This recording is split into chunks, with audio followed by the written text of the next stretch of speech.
Nah, ini orang puasa, teman-teman sekalian. Ini kata kuncinya, saya pengen garis bawahi. Karena Allah yang memberikan langsung penilaian, maka menjadi berlipat semua amalannya. Semakin ikhlas, semakin berlipat, semakin dikerjakan karena Allah, semakin terganda gitu. Semua berlipat. Saya kasih gambaran begini ya. Kalau Anda misalnya, teman-teman, mengerjakan sesuatu nih, di kantor kan. Nah, tiba-tiba, ini laisa kamitslihi syai' ya, nggak ada yang serupa dengan apa yang Allah tetapkan. Ini kasih ilustrasi yang singkat di kehidupan kita. Anda ke kantor, biasa dapat gaji misalnya kan sebulan 5 juta, ya kan? Nah, terus tiba-tiba datang bos Anda nih. Datang bos Anda mengatakan, saya akan nilai sendiri ya, semua pekerjaan kalian ini. Baik ya, yang paling bagus nanti aku kasih langsung. Nah kan, kasih langsung, misalnya kan dari bosnya.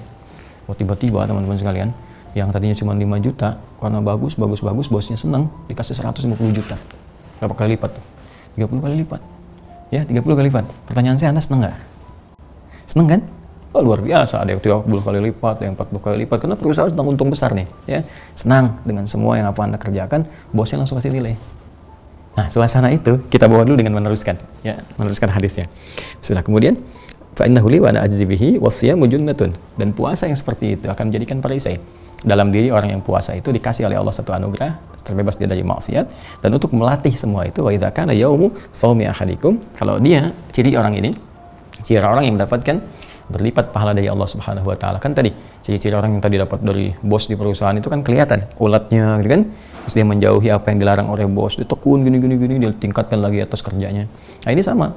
Ya, diskusi ini dikatakan orang-orang yang mendapatkan tadi ciri-ciri orang-orang mendapatkan anugerah dari Allah yang berlipat tadi, maka terlihat dari dalam penampakan dirinya, puasanya serius. Dia mencegah perbuatan maksiat, dan setiap kali dia menunaikan puasa, dia menahan dari segala apa yang dilarang Allah. Wa idza kana yaumu shaumi ahadikum, dan setiap kali ditetapkan kepada dia hari untuk dia berpuasa, dia menahan, fala yarfuf, maka dia menjaga untuk tidak berkata-kata kotor, menjauhi larangan. Ya, lisan ini sumber dari segalanya, seperti kemarin saya bahas, saya tidak perlu perpanjang lagi. Jadi dia tahan dari semua perilaku-perilaku yang buruk.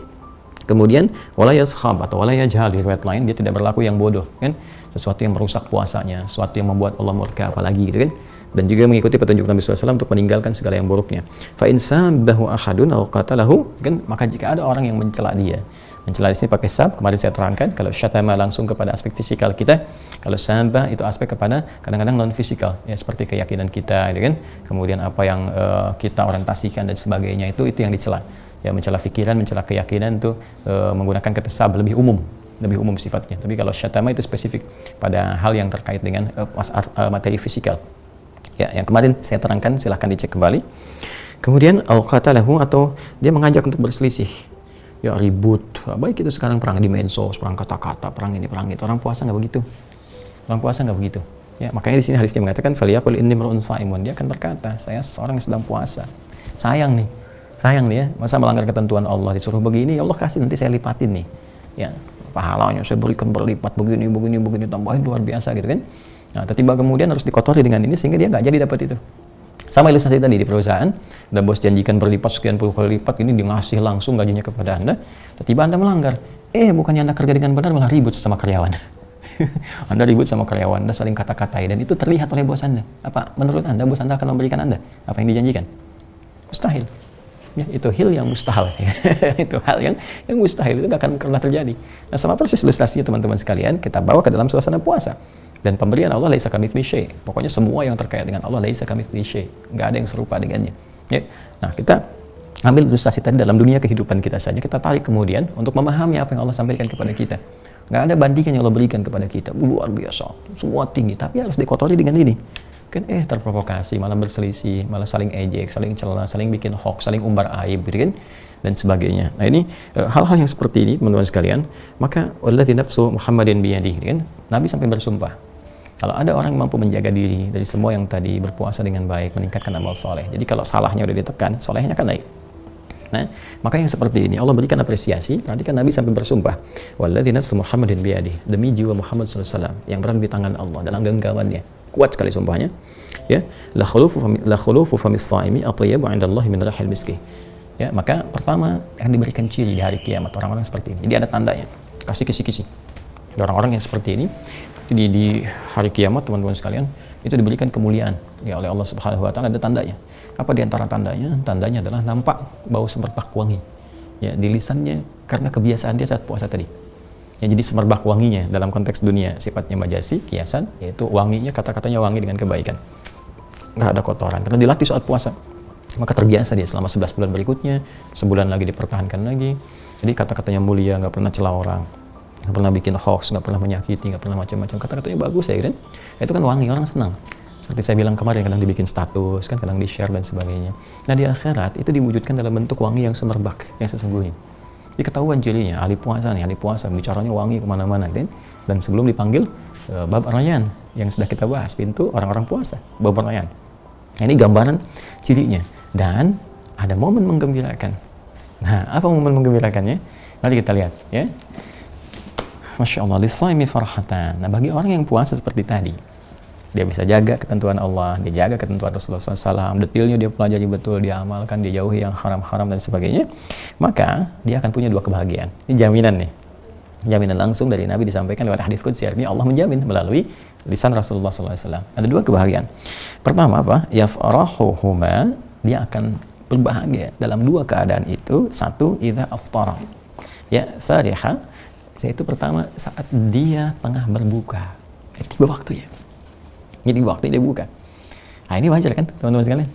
Nah sekarang gini, Anda kerja dengan maksimal, semuanya dikerjakan, dijanjikan tadi dilipatkan sekian puluh kali lipat dan sebagainya. Tiba kemudian waktu kerjaannya jam 7 sampai jam 5 misalnya, ya kan? Nah terus Anda sudah mengerjakan semua itu nih. Tiba kemudian ada tiba waktunya dia mau selesai. Ya, jangankan jam 5, mendekati jam 5 aja Anda sudah senang. Begitu jam 5 selesai, wah, Masya Allah, kan? Dah tuntas nih, Anda bahagia, Anda bisa menunaikan tugas sesuai dengan yang diberikan pada Anda. Nah maka orang puasa juga demikian. Begitu dia sampai, ya teman-teman kalian, kepada waktu dia akan berbuka, bahagia luar biasa. Kenapa? Karena apa yang dia telah kerjakan tadi, ya itu telah tiba perhitungannya di sisi Allah Subhanahu Wa Taala. Itu setiap hari. Jadi sebetulnya orang puasa itu harusnya bahagia tiap hari, gitu. Ya puasa itu harusnya bahagia. Puasa itu bukan lemes, nunggu-nunggu buka, lihat jam lagi. Ya, walaupun itu proses.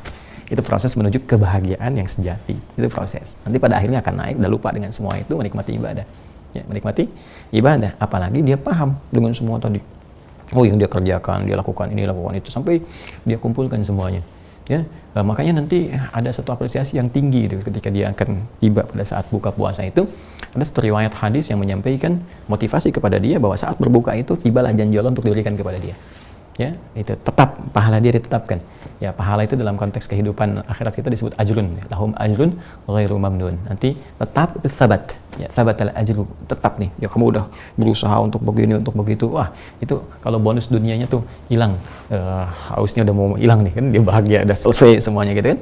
Terus kemudian tenggorokannya akan mulai basah nih, udah mau minum karena udah selesai, nahan ini selesai, itu selesai. Dan dia yakin ada pahala sih Allah Subhanahu Wa Taala. Gitu kan? Nah, maka ini ditafsir nanti di hadis yang lain. Kalau kita buka hadisnya Abu Daud ya. Sini hadis riwayat Abu Daud. Nah, ini di Kitabus Shiyam. Ini yang kitab saya. Ya, yang ini teman-teman sekalian ya. Nah, di kitab ini di halaman 317. Masih di Kitabus Shaum 317 bab 22 kalau saya nggak salah. Ya. Bismillah. Nah, ini dia kita ketemu. Halaman 317. Nah, ini dia. Nah, betul bab 22. Ya. Nah, ini. Bab 22 halaman 317 ini ya. Kitabnya yang ini ya, yang saya punya ini.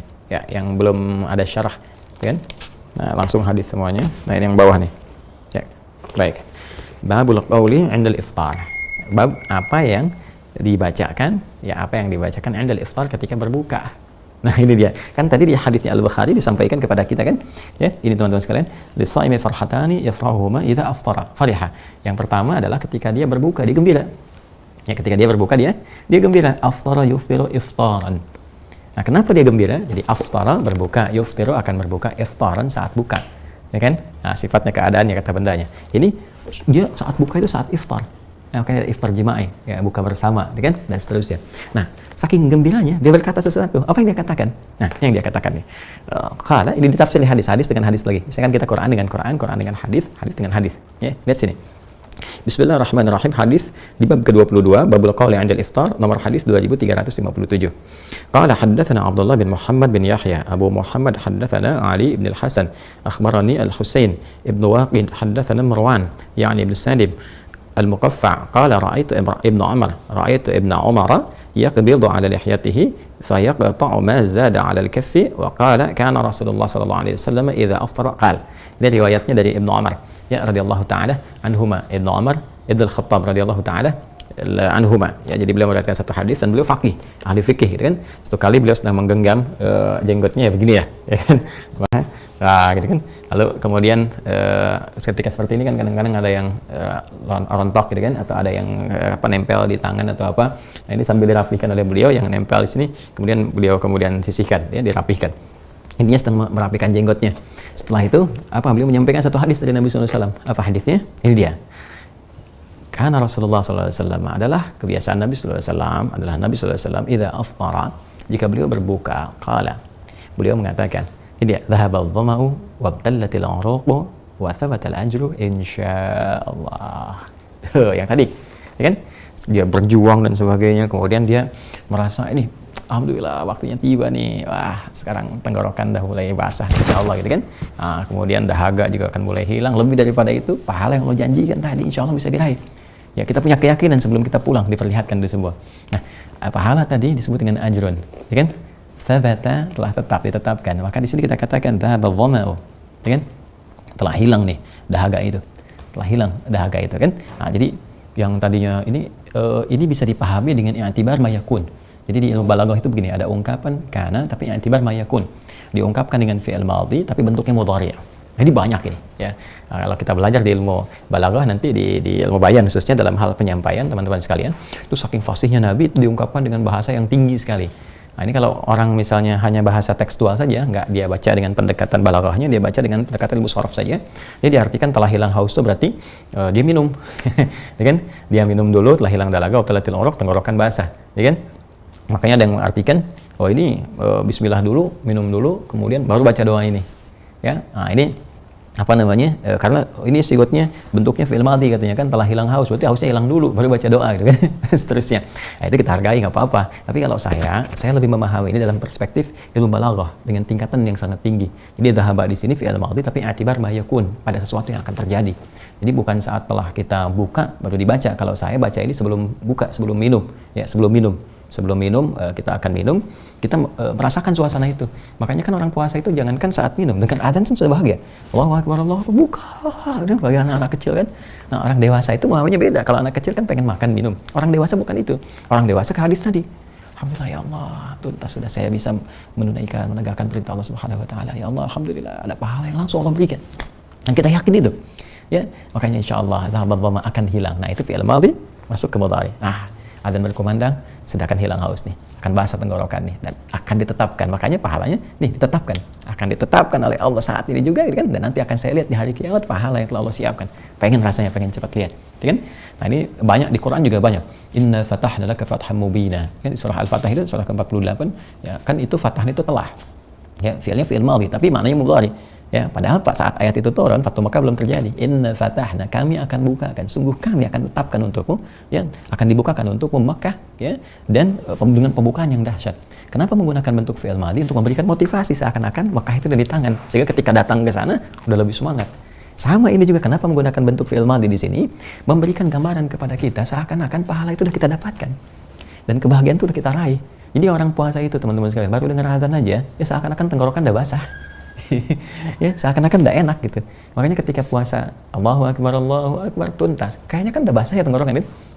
Coba silakan, energinya akan beda. Orang puasa dengar adzannya maghrib, bukan adzan duhur. Adzan duhur langsung tergerak, langsung semangat ya, itu tandanya ada persoalan. Adzan maghrib, begitu adzan maghrib dia senang seakan-akan tenggorokan basah. Nah, itu yang dimaksudkan di sini. Ya.